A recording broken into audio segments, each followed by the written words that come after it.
Stéphane Wilhelm-Morsdorf, bonjour. Bonjour, monsieur.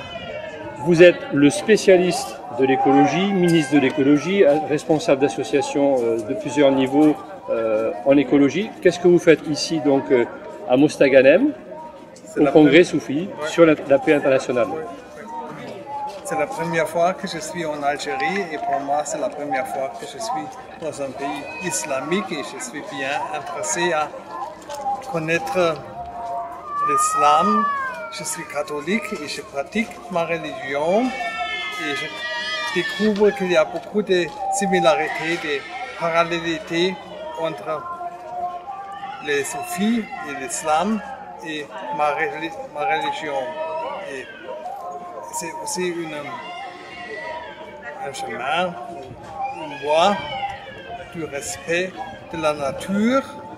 Ça veut dire pour atteindre une durabilité, un développement durable, c'est nécessaire à respecter la nature et comme j'ai compris, c'est la voie des soufis et ça doit être la voie catholique.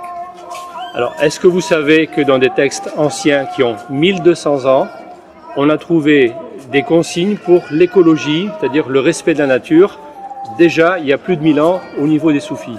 Oui, c'est ça. Et c'est ça qui m'intéresse beaucoup. C'est une raison d'être ici et de participer à ce congrès et cette rencontre ici en Algérie. Alors, cette confrérie a acheté dans le désert une grande partie du désert pour pouvoir la remettre en exploitation pour faire des cultures dans le cadre de cette écologie. Est-ce que c'est un projet qui vous sensibilise? Oui, c'est un projet très intéressant, je crois. Et ces projets donnent des espoirs dans un monde plein de conflits et plein de tensions. Avoir une, je ne sais pas le mot français, une oase, Oasis, oui. De l'espoir, et donc, au sens figuré, mais aussi au sens concret. Alors, est-ce que vous pensez que l'écologie peut être aussi une extension de la paix? C'est-à-dire que les gens qui sont sensibles à l'écologie et à la terre, ce sont des gens qui vivent en paix?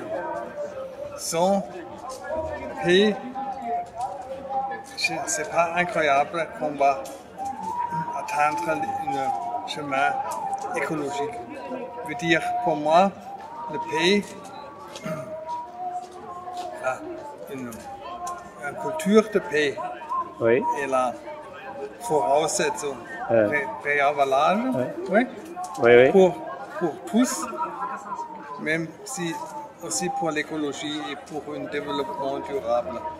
Donc, oui. C'est pourquoi on ne peut pas discuter l'un sauf discuter l'autre. Dissocier, on ne peut pas dissocier l'un ou l'autre. Ils sont liés, quoi. Ils sont liés. Ça veut dire que strictement liés. D'accord. Ça veut dire que si on respecte l'homme, on respecte aussi la terre, et c'est vraiment très très lié. Il faut découvrir que la diversité est une richesse et pas un danger. Et alors, quand vous allez revenir, vous habitez en Allemagne, je suppose, quand vous allez revenir dans votre pays, quel message vous allez faire passer après l'expérience que vous avez vécue ici? Le message est qu'il est absolument nécessaire à s'occuper avec les idées de l'islam et les idées communes des chrétiens et des musulmans. Vous allez le faire de façon politique ou par le biais de vos associations? Qu'est-ce que vous allez employer comme moyen pour le faire? Je travaille pour l'Académie européenne à Otzenhausen et c'est une académie assez vieille, existe depuis 60 ans et nous promotons l'idée européenne. Et l'idée européenne, c'est synonyme à l'idée d'un pays de culture. Et c'est pourquoi je reprends ces idées, les impressions d'ici à mon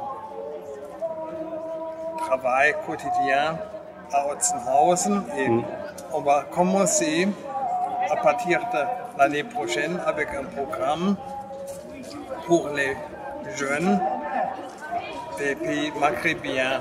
On va inviter des jeunes de Maroc, de Tunisie, d'Algérie, de Libye et d'Égypte à venir chez nous pour faire des rencontres et pour faire la connaissance des autres jeunes européens, mais aussi des jeunes des autres pays maghrébiens, pour discuter des questions de la coopération entre les pays et entre les cultures. D'accord. Est-ce que vous estimez qu'aujourd'hui, une question peut-être plus contemporaine, est-ce que vous estimez qu'aujourd'hui, la politique écologique de l'Allemagne est satisfaisante ou pourrait être améliorée? Nous avons une bonne politique écologique, mais ça ne suffit encore pas. Il faut faire plus, spécialement pour sauver la diversité, la biodiversité et pour atteindre un développement durable. Et dans les pays de l'Europe de l'Est, on vit pas en paix avec la nature et on prend trop des choses des pays sous-développés.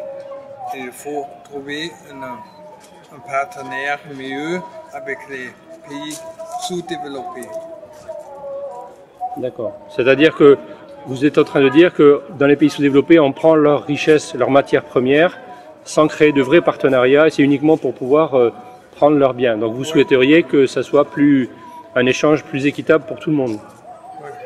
La mode à vivre que nous avons en Allemagne et en Europe et les États-Unis, ce n'est pas un mode de vivre pour tous les 7 milliards de gens qui existent maintenant dans le monde. Et on attend qu'on va avoir plus de 10 millions habitants sur la Terre. Et en 2050, c'est ce qu'on dit, 10 millions en 2050. Ouais. Et une consommation de l'énergie, des matières premières, comme nous le faisons dans l'Europe et dans l'Allemagne, c'est imaginable. Inimaginable, oui. D'accord. Alors là, vous êtes venu pour découvrir le soufisme. Est-ce que votre prochain voyage pourrait être en Inde pour découvrir le bouddhisme? Je ne sais pas, non. C'est pas une... Je sais pas comment dirais-je. C'est pas une quête, vous n'êtes pas dans un... Maintenant, je vais m'occuper avec l'islam et le soufisme. Il y a beaucoup de musulmans en Allemagne et en Europe, et il faut trouver un voie de pays, des cultures. Et ça suffit. Alors, ça suffit. Et de rapprochement. C'est un défi pas petit. Monsieur Morsdorf, Dankeschön, merci pour avoir répondu à ces questions. Oui, merci et merci pour votre compréhension de ma langue. Il n'y a aucun problème. Il n'y a aucun problème.